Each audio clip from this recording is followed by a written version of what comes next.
Can't Stop the Pop, the podcast where we, that's me, Craig, and me, Matty, do a deep dive on a song from the 90s or noughties. So, Craig, darling, what song are we doing on this week's episode? We are doing 5 Let's Dance. So what are your immediate thoughts, and don't upset me?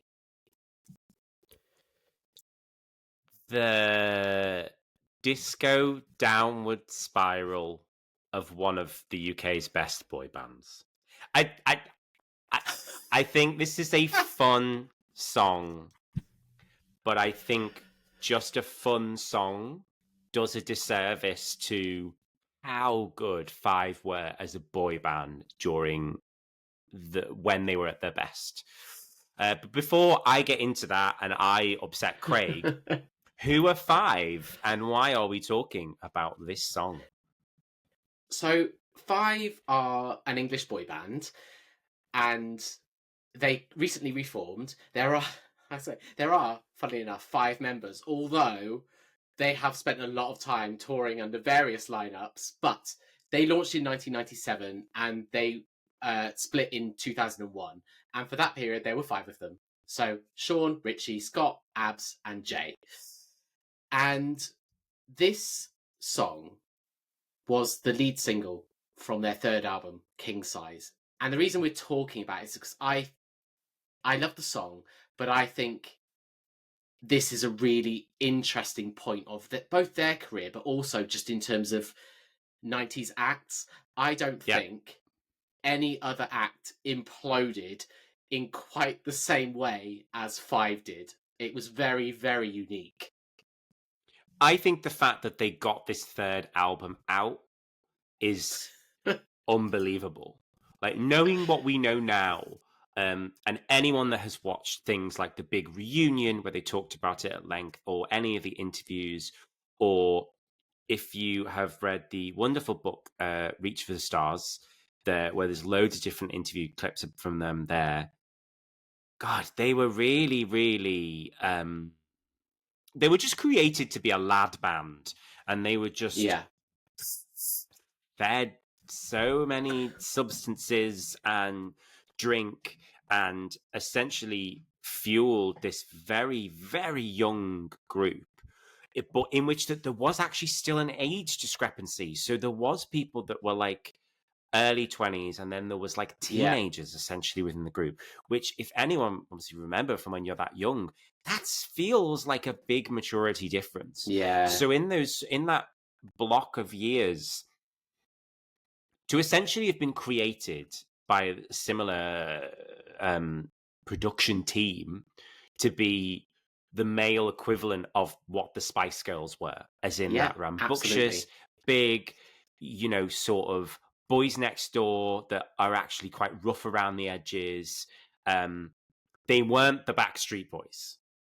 They were a bunch of lads in the most British way possible. And when that worked, God, some brilliant pop songs. Like, obviously, like When the Lights Go Out, like Keep on Moving, the Everyone Get Up, Slam Dunk the Funk. They had these like just full of energy. It wasn't big dance routine boy band constantly. It was just a little bit rougher, and they were great. And there's a reason why they've reformed. But this song, I can't believe it was released. I can't believe that they were made to release it. Because no, and not because it's really bad.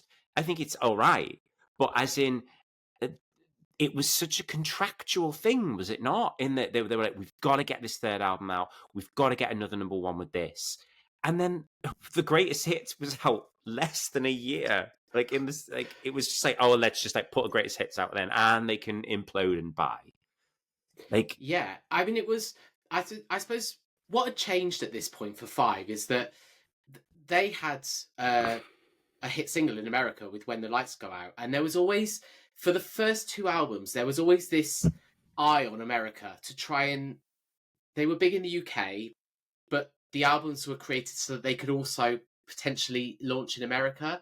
And for their second album, they were about to launch it in America, and they got dropped by their label there. And then they also were supposed to tour in Asia. That didn't go ahead.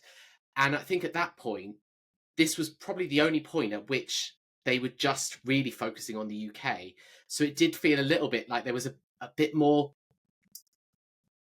creative freedom, but also the fact that they could create songs that weren't going to be launched in America. And Let's Dance is not a song that you would ever have given them to try and make a hit in America.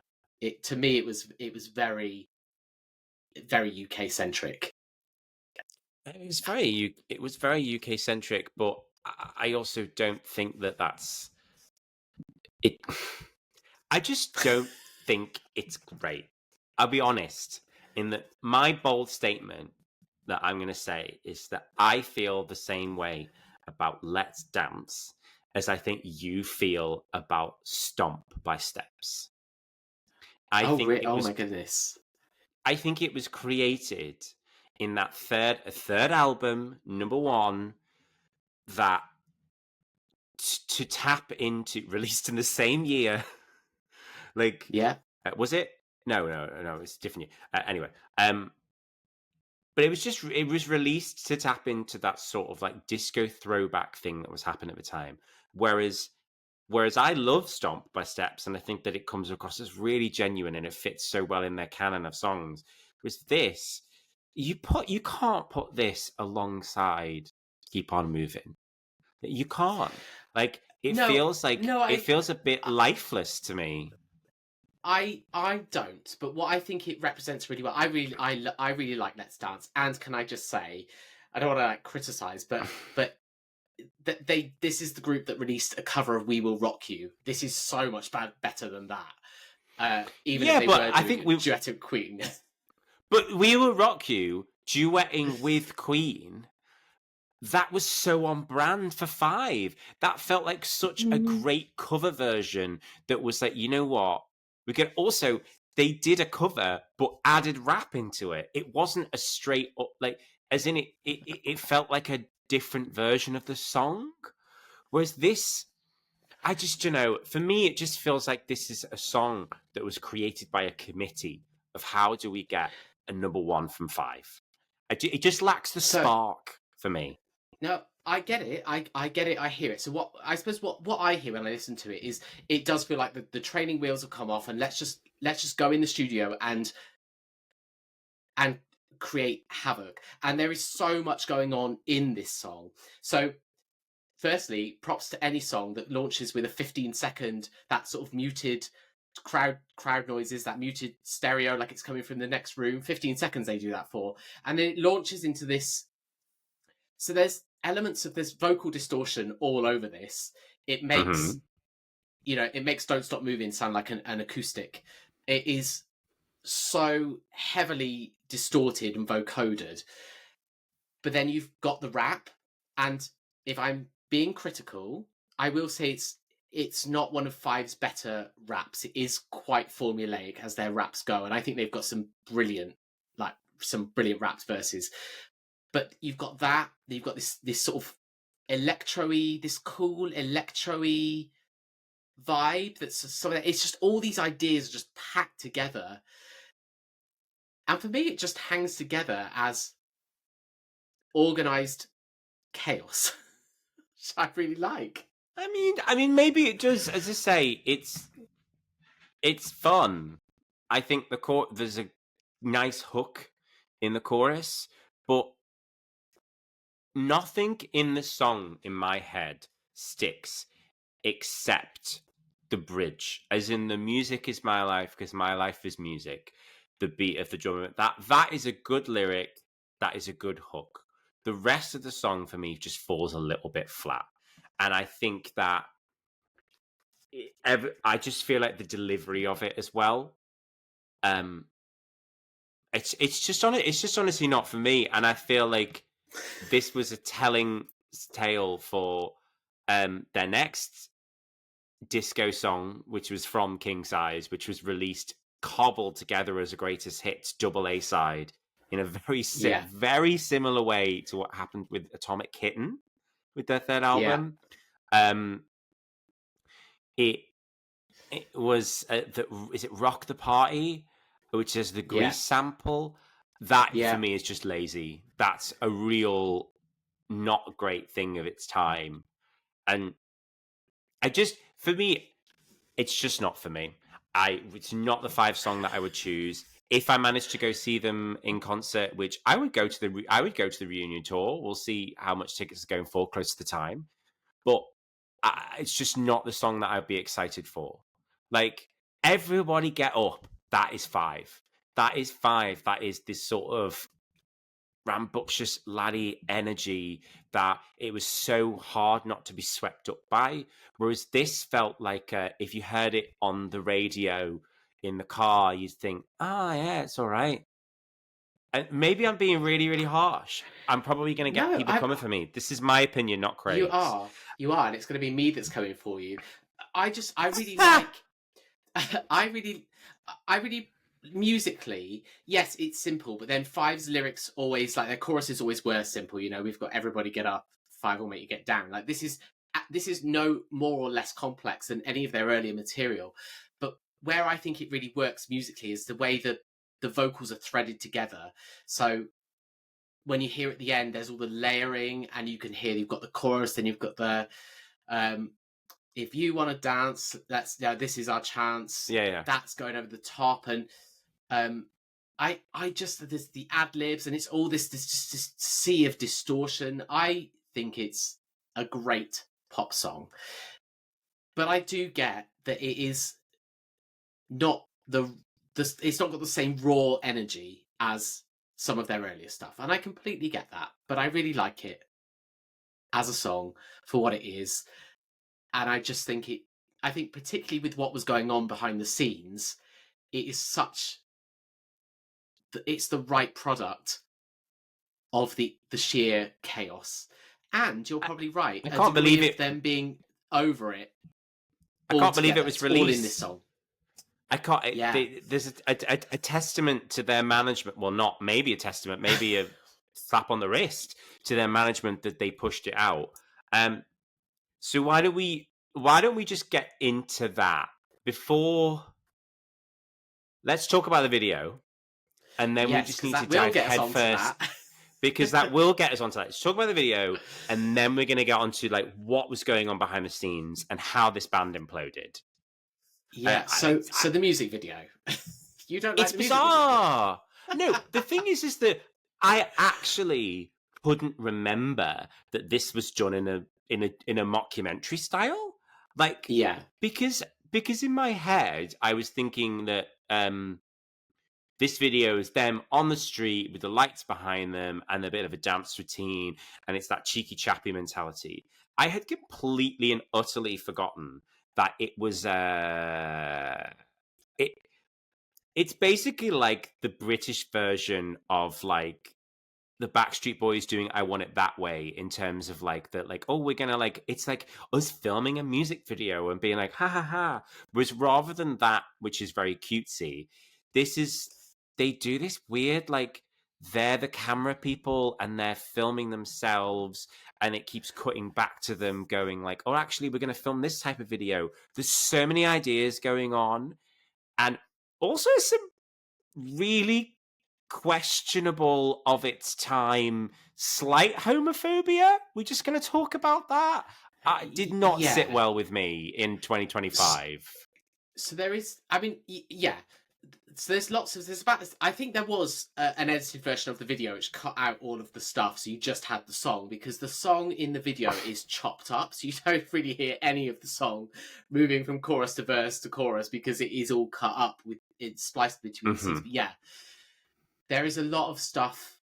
So they're playing the cameramen. They're all speaking in these like Borat type accents, which again, I'm like, yeah, you wouldn't do that now. You would not do it now.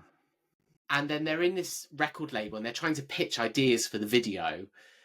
And yes, you have this. So what I think is interesting and what I think is quite insightful is they're talking about how to construct a music video. And there's a bit where they then cuts to the music video. So there's a bit where they're dancing with women, and then their manager says to them, oh, well, you can't dance with women because don't forget, you're trying to appeal to your female fans. And I think stuff like that is actually really quite insightful. That's very insightful because that's what was happening to them in the media. But the fact that they then get a gay joke in there with the assistant going like, what has he said? He's like, what about guys then? And then it cuts to these like 5 topless male dancers and they're all like, what the hell is this? What's going on? And it was fine. It was fine. Homophobia is a strong term. I didn't mean that. But just something about it was a bit ick for me in the way that it was dealt with. No, I get it. It's very symptomatic, I think, of representation in the media of not just of minorities, and in the end they settle on all these. They can't agree on a concept. There's one where they're dressed in sort of like an R&B video, and they're all dressed in this. There's another where they're dressed in like Westlife let's be suits. street. Yeah, street. The Westlife suit bit. Westlife suits, it rains. But I suppose what my takeaway from the video is, who are 5? Because they're none of these things. And in the end, they can't actually agree on an identity. And I think in some respects, that says quite a lot about the group. Mm-hmm. And then you've got the other major thing about the video, which is that Sean's not in it. But they replaced him with a cardboard cutout. And again, they make jokes. I think there's one point where the manager goes, "Oh, Sean, you've been quite quiet today."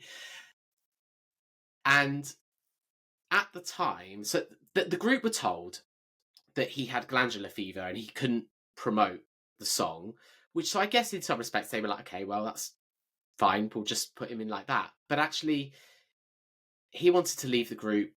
I think he was really struggling with his mental health. And the way they dealt with that was just to sort of send him off for a bit and then make fun of him in the video. We weren't talking about mental health in the same way, and we're not going to go on this massive tangent about it. But for pop stars, my God, it was just brushed under the carpet, and it wasn't accepted. Having a break for these groups that were like bam, bam, bam, bam. It's no surprise that the vast majority of these groups from the 90s and noughties, the third album syndrome, you're either going to split up, have a breakdown, or you're going to lose a member. Like, there's barely a group that I can even think of off the top of my head that didn't happen to. And I think that it was a sad product of the time. Poor Sean getting like, they couldn't even like wait a few weeks, let him get his head together, record the video. Because what I find bizarre is that he's not in the video, but yet they still carted him out to Top of the Pops to perform it and mime it a couple like after. And he looks like he'd rather be anywhere. And he said in quite a few interviews, obviously there was the age difference and that he felt very ostracized. And for, essentially a boy who's only just finished being a teenager to be in this massive group, like how do you cope with that? So to then see yourself replaced by a cardboard cutout and they're all making fun of it, like you can only imagine how horrible that must have felt. Yeah, I mean, I think take out some of the witty commentary on the marketing of boy bands. I don't think a lot of this video would be made today. And I think members of the group had said, we wouldn't do it. We wouldn't have done it. We wouldn't have done it like that. It was the wrong thing to do. So at least they recognise it. But it was very much a product of its time. There's just quite a few. Yeah, there's just so many questionable things. And then there's the really weird bit at the end where Jay is dressed up as the cameraman and like starts like scratching his crotch. I know. It's very much like there's just so many. What, were you getting excited by that, Craig? No, calm down. I was not at all getting excited by that. But I was just it's weird. It feels like it was made for something else. It feels like it was made as a skit for CD UK or SMTV, not a mainstream music video. And they were just, at this point, I just think they were so done. And it says a lot that this was the last single that they promoted. Correct me Yeah. if I'm wrong, but I don't think there was many live performances of it. There was one on Top of the Pops, and it was the last sort of their time on that promotion trail, and they basically rushed out a greatest hits later the same year, which is mental. It's mental that the year they were basically like, right, let's close the year off, Christmas present, 5 greatest hits, done and dusted, record contract. So while we're talking about that, shall we? Let's just like get into the thick of that in terms of what was happening with the group, as you were talking about here. Like Yeah. you Okay. showed me an interview. Oh my goodness. Yeah. So I suppose to put this all into context of how crazy quick this all happened. So this song was released on the 13th of August 2001. It peaked at number 1 for 2 weeks, and they released Kingsize, their third album, on the 27th of August. Then on the 27th of September, so 6 weeks later, they turned up at MTV and announced they were splitting up. And it wasn't we're going to do our promotional commitments and we're going to do this and that. It was, we're splitting up right here, right now. After today, after we walk out of this interview, the group's over. Though we will release a greatest hits and one more single. But to me, that MTV appearance I showed you, Awful. it feels like they're being punished. It feels like don't think their management record label didn't want them to split up, and fair enough. But when the group said no, we can't do it anymore. Like we need to break because we cannot stay together anymore. They were put on MTV, and they all look broken. They look so tired. Back there as well. And then to make it worse, the presenters asked fans to call in to speak to the group. So you've got all these fans that have just found out the group is splitting up, calling up, and some of them are hysterical. Mm-hmm. And it is one of the most horrible, uncomfortable things I think you can see a pop group go through. It's Scott that's horrible. That's taking the charge on it, isn't he? He's taking the lead on like the responses. Like some of the boys do not speak; they are there for a contractual thing, and I do wonder. Just to put it out there, I feel like this is a much bigger topic, but today I feel like a lot of artists have probably obviously a lot more say. There's a lot more protection over them. There's also a lot more sort of onus on them doing their own thing with social media and with interviews. Whereas this was you turn up to work, you get on the promotion trail, and if you don't do that, then you're not going to get paid. And it's quite well documented that like 5 were put in a house and put on a wage. They weren't given the same sort of money and, you know, like profits that other bands were given.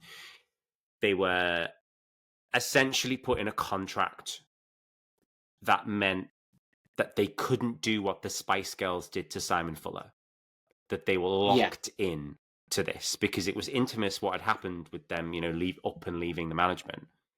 So it's really sad. It's a really difficult watch. And I really hope that they find some enjoyment and some peace with being back and being back on stage. Like, that sounds really heavy, but we've all seen it with bands where they've gone through stuff. They've gone through real life stuff. And I'm going to use Girls Aloud as an example. And that anyone that went to the tour last year, like the joy that those 4 girls would have had, you know, bonding over the trauma that they had of losing Sarah and that sort of thing. I'm really hoping that a band like 5 get a rapturous response and come back to feel that love, you know, because there's other bands similar, like S Club, you know, obviously like losing Paul and all the drama behind the scenes and there, like you've just got to hope that there is still a love that they have for each other and a sort of reverence for what they did because they had an amazing career. Yeah, they did. I mean, I've always said, I think, obviously, I'm not saying they should have stayed together. They very clearly were at a point where they needed to split up. But I think it is a shame that they didn't get to fully promote Kingsize, because I think it. I've always felt with Five, they were just one album short. I mean, their greatest hits is great, but you get to the end of their. I don't know if you've ever listened to their greatest hits. I So you have, get to yeah, the we end had and it. there's Keep On Moving World Cup edition. There's a mega mix, and there's it just Well, they they throw in Inspector Gadget on there as well, which is what they recorded for the movie, like this B side, uh, and iconic song. I But love their I version just of Inspector Gadget. I always just felt that they were a couple of singles light of an incredible greatest hits. And I just think it's a shame. There were other singles on Kingsize that they could have released that I think would have fleshed out that greatest hits when they did split, and people would have gone, this is a great collection of songs. Whereas it's a good collection of songs padded out just to make it a little bit more substantial. But what's there? Wait, Their run from start to finish. Well, you might disagree. I think it's quality. no, I think it's great. It's just this tail end. As I say, I don't mind the song. It's fine, but I love their discography for the first two albums. I think it's great, and I loved who they were. As much as we know that it was rough behind the scenes, and no band should be treated that way by management, by press, by anything. I mean, God, like look at all the things that's come out with like the Boyzone documentary and everything that was happening with bands at this time. Five were very much the tail end of the way that bands were treated in the 90s, because they were still pre reality TV, which obviously then had its own trepidations and problems and had to find its foot. But it was the tail end of one era of pop as another was about to begin, and they probably were a casualty of that, I think. Yeah, but definitely. Yeah, what a great boy band though. Like, hats off to them, and I really hope that they enjoy the tour and it's good. I hope it's a good show. I hope they just enjoy themselves and have fun, because you never know. They might end up headlining Hoopla next year. That would be great. I say that about every act. You do. You really do. I do. They're headlining their own tour. They yeah. I don't. Yeah. I wouldn't expect to see them at Hoopla. I mean, they usually do it if you've headlined a tour and they do it afterwards. Anyway, we're getting on a tangent. Right. I mean, I think we've talked about. I was about to ask you what happened when it was released, but I think we have talked about what happens when it was released, really, haven't we? No. Yeah, I mean, it all. I think that's why I chose. I wanted this song, because it's just it all is so tied together with the release. It peaked at number one, and then within 5 weeks of peaking at number one, they split up. It's like pretty much every 90s band, the trajectory happened to them in the space of 2 months, which is just yeah. It's the third album thing. It really is. As I say, it's semi the curse of those 90s groups. I can't think of an act that made it to the third album in which they didn't implode, lose a member, or split up after it. Like, really? Like, can you? I mean, there were Westlife, like major Westlife. That, yes, they actually probably are an exception. But the majority, there's something that would have happened. And Five were, they're just a real iconic group of that era, and I'm really glad that we got to talk about them. Any final thoughts? We got to talk about Inspector Gadget as well. I know, of course. I'd forgotten that it existed, and then I saw it on the Greatest Hits track list, and I was like, "Oh, wow!" I was obsessed with that. We always used to make sure we listened to the whole thing, so we got to that track on the CD. Loved it. Great. So, if you want to listen to Five, Let's Dance, or Kingsize, or their greatest hits, you can find it all on streaming. And where can they find us, Craig? So Can't Stop the Pop has a website where there are over 500 reviews, including this song, obviously, which you can find at can'tstopthepop.com. We're also on social media. I am Matt_Atkins9 on Instagram. You can also find us on TikTok at Can't Stop the Pop Podcast, where we basically do this, but in 60-second clips, and we also do some reaction videos to some performances. I am Can't Stop _the Pop on Instagram and TikTok. We are also Can't Stop the Pop on YouTube because we've gone Kingsize and we're doing videos now. Hey, we have. Do subscribe to all our channels. Get in touch. Let us know what you think of the song, what you think of Five, what do you think of the show, what do you think of us. And please leave us a review, but only a good one, wherever you get your podcast from. Anyone who does think highly of Five is not going to think highly of you. Anyway, thank you so much. Thank you so much for listening, and join us next time for more Can't stop the pop.